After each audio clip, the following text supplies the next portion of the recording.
تخيل تمشي تهز بنتك الصغيره اللي يلا بدات كتحلم وتصيفط من العروبيه للمدينه باش تقرا وتولي شي حاجه كبيره.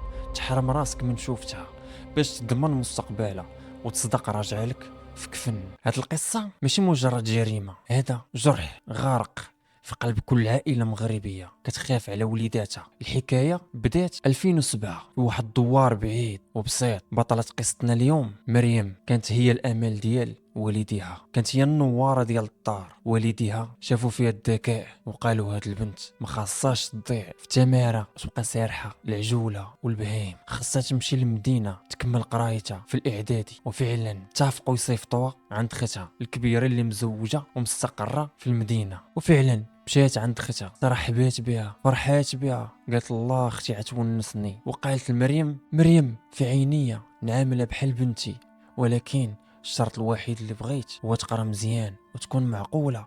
بغيتها تكون حسن مني وتكون شي حاجه كبيره من القدام، واللي طلباته انا نعطيه ليها ان شاء الله. مريم جات للمدينه بنيتها بديك البراءه ديال الباديه، ولكن المدينه كانت غول كياكل الضعاف. في الايام الاولى كانت مريم هي ديك التلميذه البريئه، كانت كتعرف حاجه وحده، المدرسه للدار. ولكن الرفقه السيئه كانوا كيتسناوها في الدوره. تلاقات مع بنات مطورين عليها بزاف، علموها الطريق التبرج، طريقه التسركيل، وكيفاش تكذب على ختها وتقول لها عندي سواع اضافيه. ولكن هي غير ضيعه في الزنقه. الاخت الكبيره بدات كتلاحظ التغيير، اللباس ولا قصير، الهضره ولات معوجه، والتاخر والتعطال والتغييب ولا عندها عاده. كانت كتحاول تزير، ولكن مريم كانت كتشوف ديك المراقبه حبس وبغات تهنى منه. واحد العشيه راجل ختها كان جاي من الخدمه عيان وهو ديز من واحد الشارع. بانت لي مريم، ولكن ماشي في المدرسه، كانت واقفه مع واحد الشمكار في واحد الوضعيه مشبوهه وحميميه والضحك العالي. الراجل تصدم، هذه هي الامانه اللي خلاها لينا. باها رجع للدار مغدد معصب، طالع ليه الدم، وعاود لمراته اخت مريم كل شيء. وملي دخلت مريم للدار ناضت القيامه. اخت مريم غوتات، بكات، ضربات، وقالت ليها كلمه وحده قاصحه: حشمت بينا يا تشد الطريق وتمشي نيشان، يا جمع حوايجك ورجع للعروبيه تسرحي الغنم.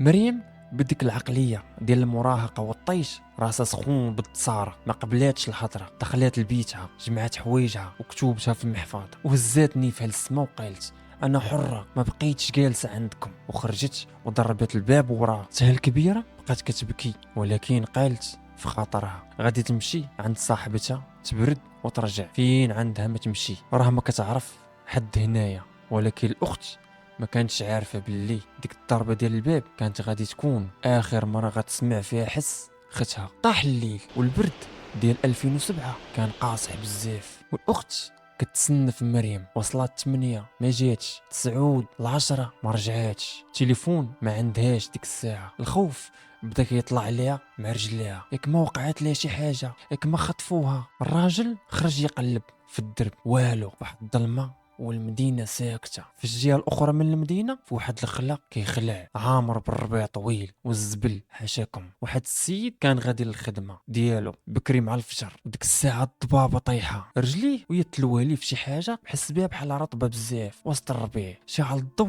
ديال التليفون وتما شاف واحد المنظر اللي جمد ليه الدم في العروق. شاف بنت صغيرة زوينة بحال الملاك، ناعسة على ظهرها، عينها مفتوحين للسما، وحداها محفظة غوزية ديال المدرسة. السيد بدا كيغوت: وعباد الله وعتقوني وروح طايحة. البوليس جاو كيجريو دوروا المكان.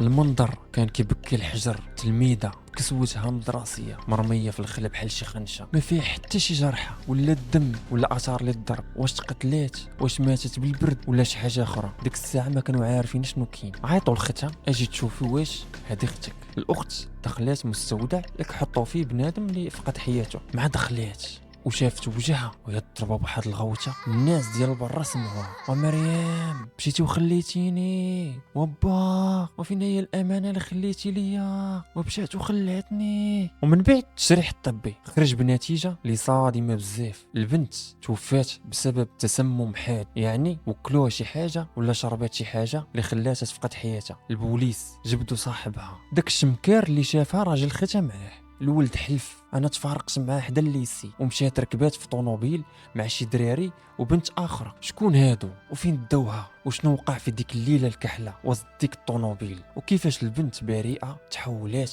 لجثه مرميه في الخلا بلا رحمه بلا شفقه. الخيط اللي كشف القضيه البوليس بخدمتهم تحريتهم وصلوا للبنت اللي ركبات معاها مريم، كانت صاحبتها جديده في المدرسه، جابوها للتحقيق زيروها وهي تفرج كل شيء. الاعتراف ديالها كان كيبورش. البوليس بقاو مصدومين ما فاهمين والو. وهنا صاحبة مريم بدات كتعاود ليهم، قالت ليهم مريم كانت هاربه من دار اختها ومقلقه وتلاقات بيا، انا عرضت عليها نمشيو نفوجو مع شي دراري كنعرفهم عندهم طونوبيل وشقه. مريم بقلة تجربتها تبعاتهم، مشاو للشقه مفروشه وتما بدات السهره الملعونه. الدراري جبدوا السم اللي هو ممنوعات، الدقيق البيض والفانيد الحمر، راكم عارفين علاش كنهضر. عطاوه لمريم اللي عمرها ما ذاقت داكشي، حبه قاصحه باش تنسى الهم. جسد صغير ديال مريم مستحملش الماده السامه، بدات كترعد، الرغوه خرجات من فمها وقلبها بدا كيضرب ويسكت. بديك اللحظه بان المعدن الحقيقي